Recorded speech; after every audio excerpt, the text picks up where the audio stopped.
Everyone, मेरा नाम आदित्य सिंह है। मैं बीसी सेकेंड ईयर का स्टूडेंट हूँ। इस 36 आवर कॉन्शियस इंजीनियरिंग में मैं आपको अपने एक्सपीरियंस शेयर करता हूँ कि इससे मुझे क्या फ़ायदे मिले।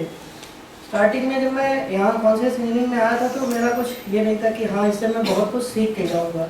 मुझे बस लगा था कि हाँ सीनियर्स ने बोला कि कॉन्शियस इंजीनियरिंग करनी पड़ेगी क्योंकि वी सेल में वो करना ज़रूरी है, तो इसलिए मैंने वर्कशॉप तो ज्वाइन किया। लेकिन उस टाइम मैं बहुत सीरियस नहीं था कि हाँ कुछ मुझे इससे आउटकम मिलेगा।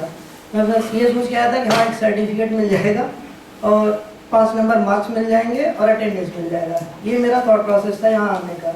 लेकिन फिर जब मैं यहाँ आया धीरे धीरे मतलब कि सर की बातों को सुनने पे ध्यान दिया कि डेली लाइफ में हमारे लाइफ में बहुत सारे प्रॉब्लम मतलब आते रहते हैं। इस चीज़ को हम अपने ही मन में मतलब उस थॉट से मतलब कि उसको ओवरकम करते हैं, जिसकी वजह से और हम डिप्रेशन में जाते रहते हैं। तो मतलब हम अपने बातों को मन में ही चलाते रहते हैं, जिसकी वजह से ये सब प्रॉब्लम्स क्रिएट होते हैं। तो हम जो है आज के टाइम में है कि हम कंक्लूजन पे ज़्यादा ध्यान देते हैं कि कोई भी चीज़ होती है हम कंक्लूड कर लेते हैं। हम उसको ऑब्जर्व नहीं करते कि क्या चीज़ें सही हैं क्या गलत है, लेकिन हम हर चीज़ में क्या है कंक्लूजन देना। मेरा भी यही रहा है कि मैं स्टार्टिंग से ही, अब ये मतलब कि ये भी नहीं है कि हमने अभी कंक्लूजन दिया, ये बचपन से ही हमारे साथ होता आया है। बचपन से ही बड़े हुए हैं, मम्मी ने कह दिया तू ऐसा ही है, तो मतलब उस हिसाब से हमारा ग्रोथ बचपन से जिस हिसाब से हो रहा है, जिस इन्वायरमेंट में रह रहे हैं, उस इन्वायरमेंट की वजह से हम उस तरीके से बनते जा रहे हैं।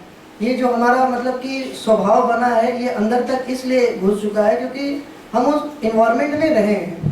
तो फिर धीरे धीरे जब मतलब कि अब इस वर्कशॉप में मैंने ज्वाइन किया तो सर ने बताया कि हाँ चीज़ों को ऑब्जर्व करो, उस पर तुम कंक्लूजन मत दो। और मैं क्या था कि किसी को भी यहाँ कॉलेज में किसी से भी अगर मिला थोड़ा सा, अगर उसका बिहेवियर थोड़ा अजीब लगा, मैं उसके बारे में नहीं जानता, लेकिन मैं उसको कंक्लूजन बहुत बुरा दे देता था, अरे यार ये वैसा ही होगा।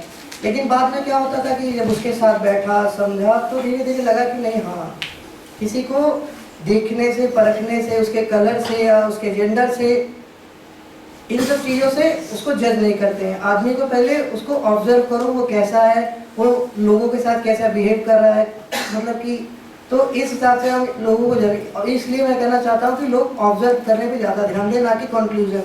और दूसरा चीज़, मैं एक चीज़ बहुत पहले लगता था कि ट्रस्ट क्या होता है। सर मुझे ये पहले ट्रस्ट ये लगता था कि हाँ किसी से मिले, 2 अच्छी बातें हो गई, हाँ धीरे धीरे 2-4 दिन बाद हमारा उससे ट्रस्ट अच्छा खासा बन जाएगा।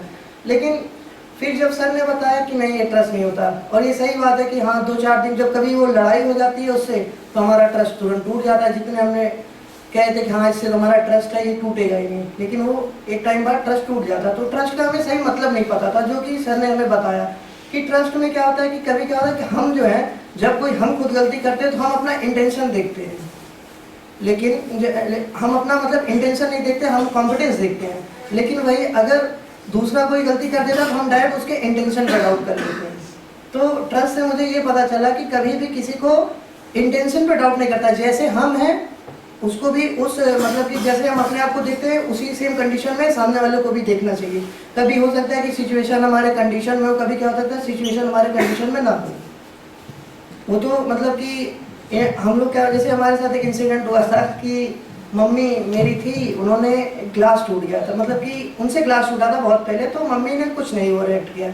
उन्होंने ये बोला कि अरे चलो टूट गया कोई बात नहीं। लेकिन उसी का सेम एक बार मुझसे ग्लास टूटा तो उस पर मम्मी ने मतलब पीट दिया। तो फिर अब वो चीज़ सर ने जब बताया तो उस चीज़ को मैं समझ पाया कि हाँ मम्मी को भी शायद कॉन्शियस इंजीनियरिंग के बारे में नहीं पता था, इसीलिए उन्होंने मेरे इंटेंशन पर डाउट किया, हाँ ये ग्लास तोड़ा ही होगा। अगर वो कॉन्फिडेंस मेरा देख के चलती तो वो हो सकता था उस टाइम नहीं पीटती। तो ठीक है उनको नहीं पता है, लेकिन हाँ हमें ये चीज़ पता है। लेकिन हम भी डेली बेसिस पे कुछ न कुछ गलती करते रहते हैं। हम किसी को उसके इंटेंशन पे हमेशा डाउट करते रहते हैं। कभी हम उसका कॉन्फिडेंस नहीं देखते कि क्या सिचुएशन है। कभी हमारा अच्छा दोस्त है, वो हमारे हिसाब से बातें करता है तो ठीक है, कभी वो हो सकता है कि एट द पॉइंट कुछ हमारे अपोजिट करता है, तो उस टाइम हमें उसके इंटेंशन पर डाउट हो जाता है। हम ये नहीं देखते उस सिचुएशन में उसको क्या प्रॉब्लम हुई थी, हम डायरेक्ट उसके इंटेंशन पे उसको जज कर देते हैं। ट्रस्ट से ये सीखा। और दूसरी चीज़ रिस्पेक्ट क्या होता है। रिस्पेक्ट मुझे ये लगता था, मैम से उस दिन मैंने ये एक्सपीरियंस शेयर किया कि मैं रिस्पेक्ट ये देखता हूँ कि कभी जिसके लिए बचपन से बहुत रिस्पेक्ट है उसने मुझे कुछ मतलब बोल दिया खराब, अच्छा नहीं लगा, तो धीरे धीरे उसके लिए हमारा रिस्पेक्ट नहीं रहता, ना हम उसको नमस्ते करते हैं ना कुछ। ये जैसे हमारे कल्चर में कि नमस्ते करना है अपने बड़ों को। तो फिर मैम ने बताया कि इसमें क्या होता है कि हम 3 तरीके से लोगों को देखते हैं, एक तो राइट इवोल्यूशन, एक अंडर इवोल्यूशन, एक ओवर इवोल्यूशन। कभी कभी जो चीज़ होता है कि हम सामने वाले को एक पर्सपेक्टिव से देखते हैं कि मतलब कि हाँ ये चीज़ ये कर ही लेगा, अब क्या पता वो उस पोजीशन पर वो काम करने लायक रहता है, हम उसको ओवर इवेल्युएट कर लेते हैं, और जब वो चीज़ हमारा वो पूरा नहीं कर पाता है तो हमें ईगो आता है। और दूसरा चीज़ हमने देखा है अंडर इवेल्यूशन क्या होता है कि किसी को हम बहुत कम आंक लेते हैं, अरे ये ऐसा ही है, तो उससे डिप्रेशन होता है। तो हमें इस सिचुएशन में हमेशा राइट अंडरस्टैंडिंग के साथ चलना है और राइट फीलिंग के साथ। बस हम आपको एक्सपीरियंस शेयर करेंगे। बाकी मैं ये चाहूँगा कि आगे भी मैं वीसेल के साथ ऐसे ही जुड़ा रहूँ और भी लोगों को ऐसे ही अवेयर करना चाहूँगा कि ताकि ये हमारी एक अच्छी सोसाइटी बन सके, जिससे कि हम और आगे ग्रोथ कर सकें और राइट अंडरस्टैंडिंग, राइट फीलिंग और हैप्पीनेस के साथ अपनी ज़िंदगी को आगे बढ़ा सकें। Thank you so much.